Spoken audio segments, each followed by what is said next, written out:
안녕하세요. 얼마 전 남편과 헤어진 30대 여성입니다.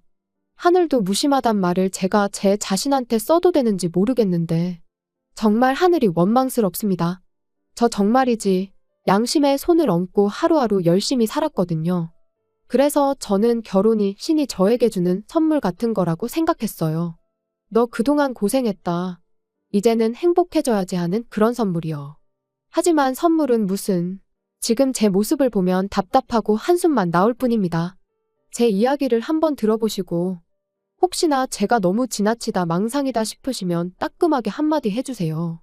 마지막으로 남편이 저더러 무슨 피해 의식이라도 있냐고 해서 그게 큰 상처가 되었는데 제 3자가 보기에도 그렇다면 제 자신을 위해서라도 저도 병원을 가보던지 하려고요. 아무튼 일단 제 이야기를 시작해보겠습니다. 저보다 7살 많은 남편하고는 소개팅으로 만났어요. 저는 회사를 다니는 평범한 직장인이었고 남편은 주점을 운영하고 있었죠. 그리고 이건 좀 쑥스러운 이야기지만 남편과 한 소개팅이 제 인생 첫 소개팅이었어요. 그도 그럴 것이 저희 친정이 형편이 넉넉치 않다 보니 전 고등학교를 졸업하자마자 직장 생활을 시작했거든요. 그리고 중간중간 저한테 호감을 보이던 사람도 몇 명 있었습니다만 그런데 신경 쓸 겨를이 별로 없었네요. 집에 당장 편찮으신 아버지가 계시고 그 아버지를 간호하는 어머니가 계신데 제가 어디다 한눈을 팔 수가 있었겠어요. 그리고 한편으론 자격지심이었는지도 모르겠습니다만 제 상황이 좋지 않다는 걸 남들이 알게 하고 싶지도 않았고요. 아무튼 그러다 결국 아버지께서 제 나이 26살 때 돌아가셨습니다. 그리고 아버지께서 돌아가시면서 보험금이 좀 나왔는데 그걸로 뭐 여기저기 빌렸던 빚들 청산하고 나니까 남는 것도 없대요. 하지만 그래도 솔직히 이후로 한숨 돌리게 되었습니다. 그동안엔 여기저기 밀린 이자 내기에 급급했는데 드디어 조금씩 저축도 할 수 있게 되었으니까요.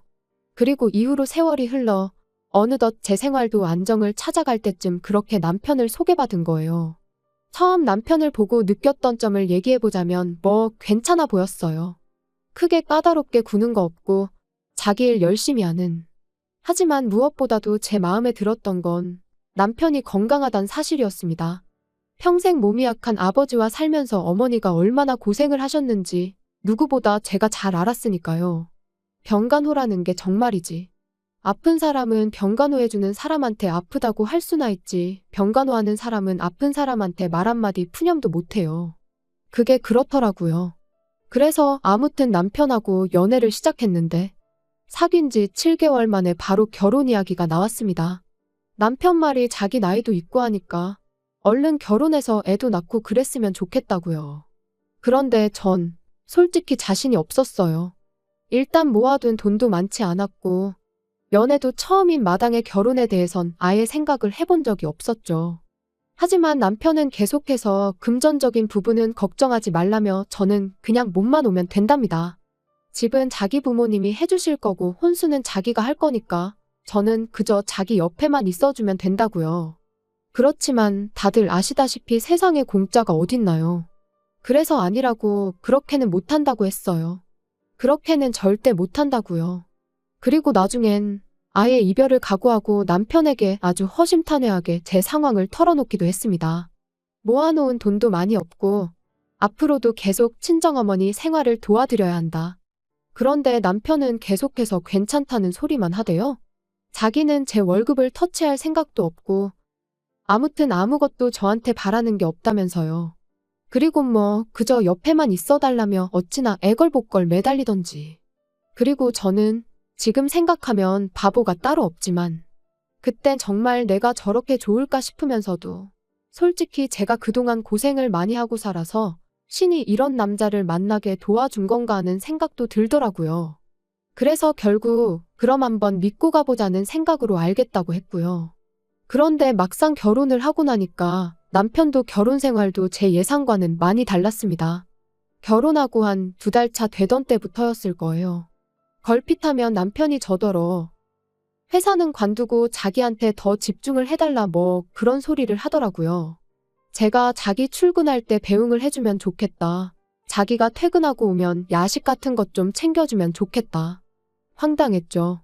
그게 불가능하단 건 누구보다도 남편이 잘 알고 있었거든요.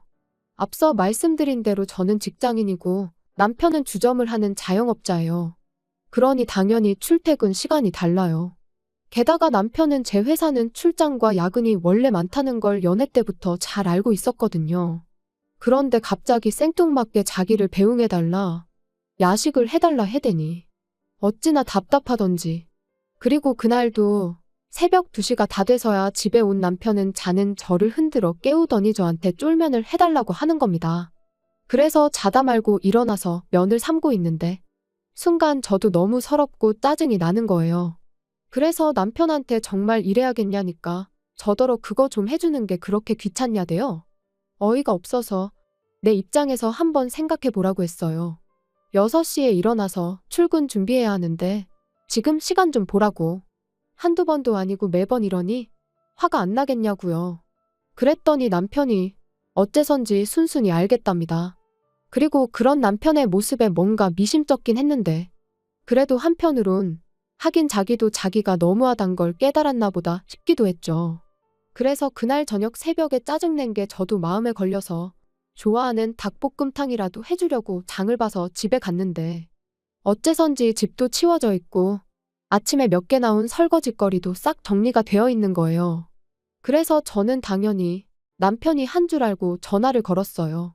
남편도 새벽에 저를 깨운 게 미안해서 저 집에 오면 좀 쉬라고 치워놓고 나갔구나 싶어서 고맙다고 말하려고요. 그런데 이게 웬걸요. 남편이 하는 말이 어머님이 다녀가셨을 거랍니다. 자기가 제 이야기를 듣고 곰곰이 생각을 해봤더니 제가 참 힘들었을 것 같았대요. 그래서 어머님한테 앞으로 틈틈이 살림 좀 도와달라고 부탁을 드렸다나요. 솔직히 좀 황당했어요. 남편 말만 들으면 저를 위해 그런 것 같지만 그래도 그렇지 아무도 없는 집에 어머님이 오셨다 가셨다는 게. 그리고 그때는 솔직히 뭐라고 말을 해야 하나 싶어서 이러지도 저러지도 못하다가 어영부영 넘어가게 됐네요. 그런데 지금 생각해보면 그때 딱 잘라서 제 의견을 말했어야 했습니다. 이후로 점점 어머님이 오시는 횟수가 늘어났으니까요. 게다가 거기서 끝이 아니라 언젠가부터 어머님이 저를 기다리고 계실 때도 있었죠. 잔소리를 하시려고요. 바깥일도 좋지만 결혼을 했으면 뭐가 우선순위인 줄 알아야 한다던가. 왜 냉장고에 있는 반찬이 며칠째 똑같냐던가. 그리고 그럴 때마다 변명 아닌 변명을 해야 하는 게 한마디로 죽을 맛이대요. 그래서 결국 3달 만에 남편에게 아무래도 이건 아닌 것 같다 했습니다. 어머님이 좋은 뜻으로 오시는 건 알겠지만 솔직히 부담스럽다. 그러니 어머님께 당신이 잘 말씀드려서 앞으로는 날짜와 시간을 정하고 오시게 해달라. 그랬더니 남편은 못마땅한 기색을 내비치긴 했지만 결국 알겠다고 했습니다. 그런데 결론부터 이야기하자면 그 약속은 지켜지지 못했네요. 남편이 분명 어머님께 말씀을 드렸다고 했고 그래서 저는 남편에게 이참에 현관 비밀번호도 바꾸자고 했어요. 그랬더니 남편은 꼭 그렇게까지 해야겠냐면서 한숨을 푹푹 내쉬더라고요. 그런데 저는 그런 남편의 반응이 납득이 되질 않았죠. 어차피 이제 어머님도 아버님도 약속 없이 오지 않으실 텐데 그러면 현관 비밀번호가 바뀐들 그분들한테는 아무 상관이 없는 일이잖아요. 그래서 제가 남편에게 조목조목 따지고 들면서 도대체 뭐가 문제냐고 했더니 남편도 딱히 반박은 못하고 그저 짜증난다면서 제 마음대로 하라대요. 어이가 없었죠.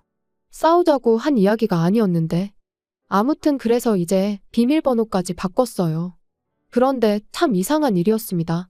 어째서인지 언젠가부터 또다시 퇴근하고 집에 오면 집이 마치 저희 집이 아닌 것처럼 느껴지기 일쑤였으니까요.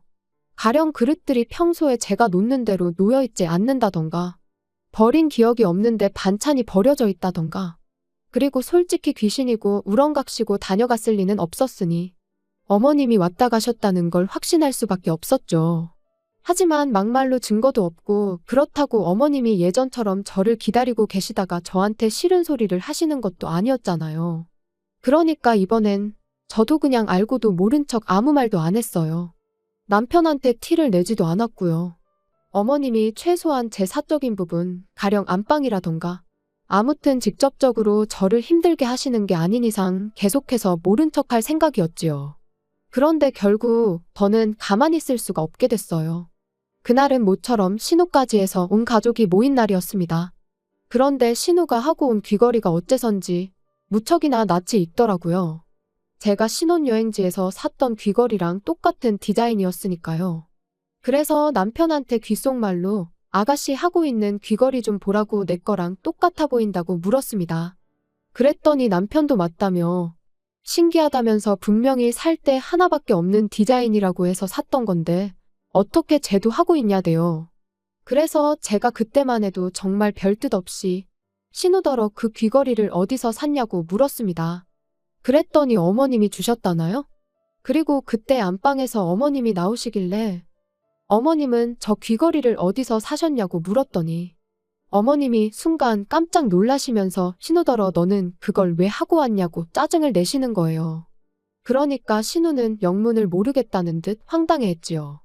그리고 저는 그런 두 사람의 반응에 어째서인지 쎄한 기분이 들어 집에 돌아오자마자 제 귀걸이가 잘 있는지부터 확인을 했는데 어이없게도 상자가 텅 비어 있었어요. 그리고 그제서야 이것저것 눈에 들어오는 게 가을에 하려던 스카프도 안 보이고 뜯지도 않았던 향수도 안 보이고 큼직한 가방 같은 거 말고 작은 소품이나 화장품들이 몇 개 없어졌다는 걸 알게 된 거죠. 하지만 딱히 증거는 또 없어서 다른 건 말 안 하고 남편한테 귀걸이 얘기만 했어요. 내 귀걸이가 없어졌다고요? 그랬더니 남편이 그게 무슨 소리냐더니 이내 저더러 지금 혹시 무슨 생각을 하는 거냐고 우리 엄마가 가져가기라도 했다는 거냐고 그러는 거예요. 그래서 솔직히 요즘 어머님이 계속 나 몰래 집에 오셨던 거 안다고 했습니다. 그리고 남편더러 혹시 당신도 알고 있었냐 물었죠. 그랬더니 남편이 그게 무슨 소리냐면서 더 크게 목소리를 높였는데 저희 남편이 원래 당황할수록 목소리가 커지거든요. 그래서 이 인간이 지금 거짓말을 하고 있구나. 어머님이 드나들고 계신 걸 알고 있었구나 싶대요. 하지만 정말 저한테 무슨 증거라도 있는 것도 아니고 그래서 몰랐으면 됐다 하고는 더는 가타부타 말을 안 했어요. 범인은 현장에 반드시 다시 나타난다는 말처럼 저도 어머님이 다시 오실 거란 확신이 있었으니까요. 그리고 며칠 뒤 그날도 평소처럼 출근을 했는데 아침에 뭘 잘못 먹기라도 했는지 영속이 좋지가 않았습니다. 그래서 반차를 내고 모처럼 집에 일찍 왔는데 기가 막혀서 말도 안 나왔어요. 현관을 들어서니 어머님이 제가 온 줄도 모르고 거실에서 제 옷들을 입어보시며 패션쇼를 하고 계셨으니까요. 어찌나 당신 모습에 심취해 계시던지 제가 일부러 기척을 내도 모르셨지요. 그래서 결국 보다 못한 제가 어머님께 지금 뭐 하시냐 했습니다. 주인도 없는 집에서 남의 옷은 다 꺼내놓고 지금 뭐 하고 계시냐고요. 그랬더니 어머님이 얼굴이 정말 새빨개지셔서는 저더러 지금 무슨 소리를 하는 거냐며 대뜸 이 옷도 저 옷도 다 내 아들이 벌어다 준 돈으로 산 거지 않냐. 그러니 내가 좀 입어볼 수도 있지 그러시대요. 그래서 제가 꼭 그런 것만도 아니라고 저희 맞벌이 하는 거 아시잖아요 했어요. 그랬더니 그거 돈 몇 푼 번다고 유세냐면서 그럼 이 집은 누구 집이냐고 소리를 지르시더니 당신하고 아버님이 죽어라 벌어서 산 집인데 네가 뭔데 와라 마라 하냐. 그리고 니네 싸가지가 있네 없네 고마운 줄을 모르네. 말 그대로 막말을 퍼붓기 시작하시대요. 할 말이 없었습니다. 어머님 말씀대로 두 분 돈으로 산 집이 맞으니 제가 따로 할 말이 없었고 그렇지만 그렇다고 하더라도 어머님의 말씀은 너무 지나치셨기에 말을 하고 싶지가 않았달까요. 그런데 어머님은 제가 말이 없으니 더 약이 오르셨는지 더 큰 목소리로 소리를 지르기 시작하셨습니다. 너는 해온 건 없으면서 가진 건 많기도 하더라. 맨몸 뚱아리로 시집와서 조신하게 지 남편 뒷바라지나 하지. 이런 식으로 돈을 빼돌린다 어쩐다. 솔직히 듣는 내내 어이가 없는 건 물론이고 모욕스럽기까지 하대요. 이렇게 무시당할까봐 안 한다고 한 결혼이었는데 자기가 다 책임진다더니 지키지도 못할 약속을 내뱉은 남편이 원망스럽기도 했고요. 그리고 그때 어째서인지 남편이 집에 왔습니다. 그런데 남편도 비어있어야 할 집에 저는 물론이고 어머님까지 계시니 당황한 눈치더라고요. 게다가 거실 바닥은 온통 제 옷들로 난장판이었으니 이게 다 무슨 일이냐고 묻대요. 그래서 제가 남편더러 궁금하면 어머님한테 한번 물어보라 했습니다. 그리고는 왜 지키지도 못할 약속을 해서는 사람을 이렇게 비참하게 만드냐고 한마디 하곤 헤어지자고 했네요. 어머님이 나한테 사과를 하실 분도 아니고 설령 사과를 하신다고 해도 오늘 같은 일이 또 없으리란 보장도 없지 않냐면서요. 그랬더니 어머님은 더더욱 목소리를 높이시며 네가 뭔데 헤어지고 말고를 정하냐며 그런 건 어머님 아들이 정할 일이랍니다. 가진 거라곤 쥐뿔도 없으면서 네가 뭐라고 결정을 하느냐고요. 그리고 그때는 남편도 어머님한테 말씀 좀 가려하시라고 한마디 하긴 하더니 기껏 덧붙이는 말이 이런 일로 이혼은 너무한다면서 자기가 정말 책임지고 두 번 다시 이런 일은 없게 하겠다고 이번만 그냥 넘어가 달라는데 솔직히 더는 믿고 싶지도 않았고 송충이는 솔잎을 먹어야 한다는 말처럼 제가 너무 분수에 맞지 않은 욕심을 냈나 하는 생각만 들 뿐이었습니다. 그래서 남편더러 그럴 거 없다 내 마음은 정해졌다 했어요. 그랬더니 남편이 저더러 어머님이 홧김에 한마디 하신 걸로 너무 오버하지 말라면서 그거 자격지심이고 피해의식이야 그러는데 나오던 눈물도 쏙 들어갈 만큼 황당하고 기가 막혔죠. 그래서 마음대로 생각하라 하곤 제 집만 챙겨 나왔습니다.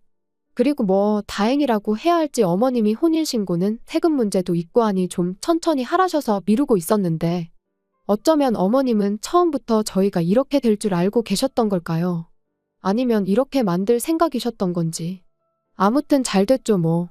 머리 아프게 따지고 그럴 필요도 없었으니까요. 하지만 남편은 무슨 미련이라도 남았는지 지금도 계속 연락이 옵니다. 어머님도 반성 많이 하고 계신다면서 저만 돌아오면 된다면서요. 하지만 제가 한 번 속지 두 번 속을 순 없죠. 그리고 정말이지 세상에 공짜는 없다는 걸 몸소 배웠는걸요. 좁은 방 한 칸에서 친정어머니와 부대끼며 살더라도 제 능력껏 사는 지금이 좋습니다. 후회 안 해요.